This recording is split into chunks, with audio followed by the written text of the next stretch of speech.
Alright, so welcome to SouFLoTV again, everybody. It's your host with the most. First of all, let me start off by saying that all we do is we gather and compile information and deliver it to people who are too busy to go and find it themselves. Not that they're not capable of finding it themselves, but life is really busy and people have multiple jobs and all these other kinds of things and are distracted by family and work and whatnot. So, here's a immigration update. This is something we've spoken about extensively, about things that were to come, and one of them is here.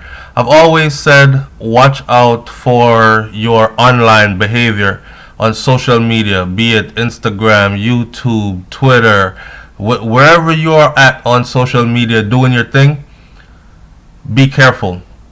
Now, I've always received feedback like this. F America. Uno go and like say America the best thing since sliced bread. SouFlo. I know everybody want to go foreign, so on and so forth.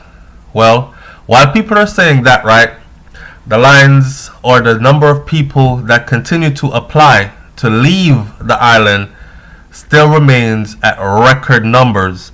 Not to mention those, and that is just those who are leaving legally, filling out paperwork and waiting and paying fees and waiting.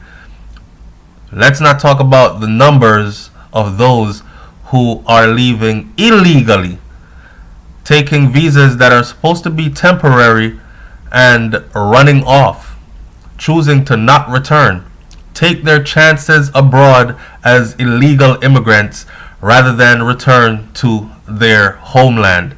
Alright, so let me just say, for everyone that says, "Oh no, go like say, far in heaven, me never want to go there," and these things, there are thousands that actually do want to. Whether it's from a farm work program, temporary work program, summer work program, whether it's from school work program, because you know about those as well. Don't blight your choice, your chance. You never know what the future holds, right? And how you might be put in a position to where you might need these services. That's what I've always said. Alright. It has become mandatory. It is no longer just talk. It is now mandatory. So, the visa hurdle. Social media posts may doom U.S. travel chances, says lawyer. And I must tell you that it's not only the U.S. that's doing it. Canada is doing it. The United Kingdom is doing it. All other countries that we go to outside of Jamaica are probably doing it, because this is the way how the world is going to be ran. Okay, people are going to be easily tracked by computers. And everybody leave them whole life online anyways. So, a new mandatory requirement for Jamaicans and other citizens across the globe to disclose all the... Let me say this again. A new mandatory requirement. Just in case, this was for the slow people who like to say, "Nothing no go so I talk about it." Let me say it again. A new mandatory requirement. Mandatory? New. A new mandatory requirement for Jamaicans and other citizens across the globe. For those who are going to say, SouFlo, it doesn't really apply to only Jamaicans. Jeez, stop scare people. For Jamaicans and other citizens across the globe to disclose all the social media platforms. It didn't say some, it didn't say one, it says all the social media platforms they have visited in the last 5 years, along with their usernames when they apply for American visas, will have a chilling effect on free speech, a Jamaican-born immigration attorney that is based in the United States of America has said. The assertion by Dahlia Walker Huntington came yesterday after the American Embassy in Kingston confirmed that the application forms for immigrants and non-immigrant visas have been updated by the State Department in Washington, D.C. to request additional information from most applicants, including what is described as, here's the new piece, social media identifiers on popular portals such as Facebook, Twitter, Instagram, I'm telling you, YouTube, and all that. The stipulation will affect more than 14 million non-immigrant visa applicants that jostle for Washington's stamp of approval every year. And again, we're not going like say far in heaven. Me never want to go there. Yeah, 14 million do though. And you never know what your situation might be like in the future, where you might have to just draw if you want to. Alright? And they're going back years. Life changes so much in a 5-year space. I forgot what I did 5 years ago. Diplomatic and some official type visa applicants will be exempt. So if you're not a diplomat and some official type visas, or if you're not some high official, then more than likely you will not be exempt. Announced by the Trump administration more than a year ago, and I remember I told you about this more than a year ago, right? When it was announced by the Trump administration, and people said, stop talk foolishness and stop scare people, man. Free speech, social media, me I go say what me want to say. So come on, like all kind, and Trump figured this and Trump figured that. They'll be looking back, right? I can't imagine anything more worse than them finding on somewhere on social media, especially like those who like to leave these derogatory comments, say about the United States president, and then here you are trying to get a visa to go into the US. They're actually going to classify you as a potential a terrorist. So, announced by the Trump administration more than a year ago, the new protocol has taken effect. It took effect officially last Friday, which was May 31st of 2019. It is official. According to reports, the new form questions whether applicants have a social media presence and asks them to select from a list provided each social media platform they have used within the last 5 years. I'm guessing that list has every one of them that you can think of. Alright? Even those of you who look up on Meetip and decide them that are for dating, etc., etc., they have those on the list too. And you're going to have to divulge and give up your username and your password. Imagine that.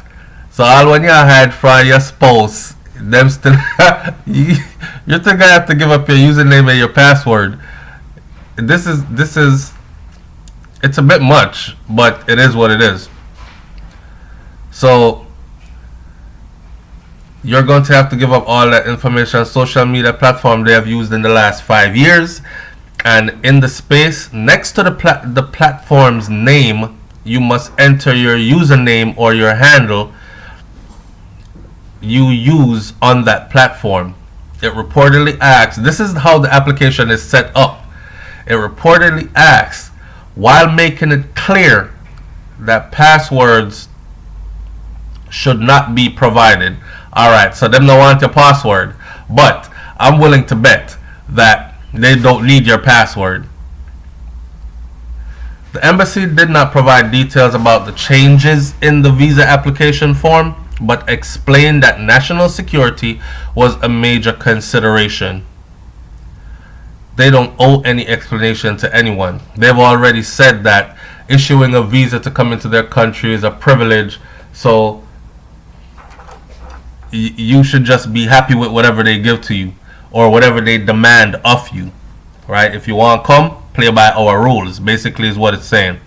So the embassy has not provided details into the changes, except for saying that it's a national security consideration.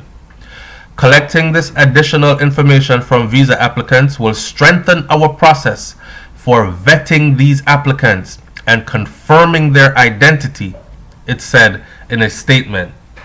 So your biometrics and your government ID from where you're coming from is no longer enough to confirm your identity. They want your real identity, like who you are. What are you like? And you can actually map somebody's behavioral pattern and personality and get a good sense of what this person is like in real life if you follow them on social media, believe it or not. Even if they're trying to hide who they really are, if you follow them over different platforms, say Instagram, Twitter, YouTube, you'll eventually get a sense of who this person is and what they're about. National security is our top priority when adjudicating visa applications, and every prospective traveler and immigrant to the United States undergoes extensive security screening. Just now, it will be even more extensive.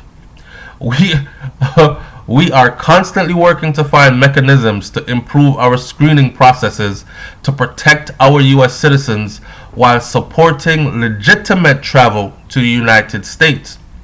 In keeping in line with advances with technology, our visa applications have been updated to incorporate these changes, it added.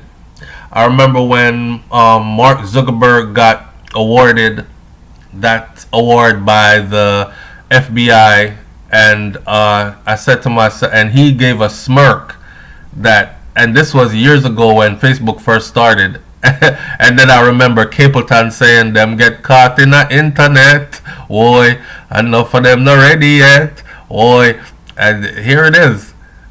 All they did was invented these sites to compile our information, even to our extended family. Your relatives, your brother, your sister, your grandparents, your aunt, your uncles, your school friends going way back. Think about it. So, while acknowledging that applicants for immigration visas have to undergo a detailed background check, Walker Huntington said the new requirement raises a number of important questions. It is for national security, and you are asking for my screen name on Twitter so you can go back and look at all my tweets that I have done and whether or not I have been critical of the administration. Bam! There you have it. The question is, how far is too far? And is what I've said going to make me ineligible for a visa? She questioned. Well, hear what? Whether you like it or not, it's in effect. And that's exactly what it's going to do. Did you hear that? Whether I've been critical of the administration. I told you. So for those who kept on saying, fuck Trump and all this, and Obama can move him, block, and don't fall in the position of wanting one of these visas, because it is going to show up somewhere. I'm supposing right now people are backtracking and scrubbing, erasing like crazy. If it's for national security, you're asking for my screen name on Twitter so you can go back and look at all my tweets that I've done and whether or not I have been critical of the administration. The question is, how far is too far? Well, guess what? They don't care about your question and how far is too far. They go as far as they want to go. Again, remember, you're seeking entrance into their kingdom, and they have a right to put you through whatever it is they are going to put you through. The question is, how bad do you want to get into their kingdom? Where does the line get drawn? And who draws the line? Meaning, where does the line get drawn in terms of how far is too far for you to go to criticize the government or to criticize the leadership or the administration of that host nation? She asked. Added Walker Huntington. This is the immigration attorney. This is her expertise. Okay? She come afar and she better herself. She became an attorney. She's a practicing immigration attorney living in the United States of America, but her background is Jamaican. It's going to have a chilling effect, she said, on free speech, because if you're going to post something critical of the U.S. government, something critical of the leaders of the United States, not just the Prime Minister. I mean, the Prime Minister is Jamaican, not just the President. How is that going to be viewed in terms of your desirability as a visitor or permanent resident in the US? And I've already told you, they're going to use it heavily against you. The irony, she said, is that the new move reeks of hypocrisy. When your country is founded on free speech, but you're going to view what people post on social media. The prominent immigration attorney acknowledged that there are radicals across the world who use social media and the internet more broadly to incite violence against US citizens or at American landmarks, but suggested that there are other methods to collect information on them. As a word of caution, she said, Jamaicans, be cautious and aware of your social media habit. In terms of what your long-term goals are, be conscious and aware that this policy is now officially out there, Walker Huntington said. From fiscal year 2013 to 2016, the number of U.S. visa applicants by Jamaicans rose from 85,000 per year to 185,000 per year. Let that be food for thought. Alright, so shout out to the people who said this was impossible and because of free speech it could never happen and it would never happen. It has happened. Okay? Stay tuned for more immigration updates because we do follow those closely, and you can also go ahead and watch the other immigration videos that we have done in the past as well. Under this Trump administration, anything is pretty much possible. So, and remember that you are an outsider looking in. So all you can do is guess and suppose. These people make laws and they break the same laws that they make to create new laws. So anything can change. Keep yourself safe and advise your family members to keep themselves safe as well, because you never know. You just never know. It's SouFLoTV, man. Like, comment, share, subscribe. Leave your comment in the comment section below. Let's talk about this one. I'm out. Peace.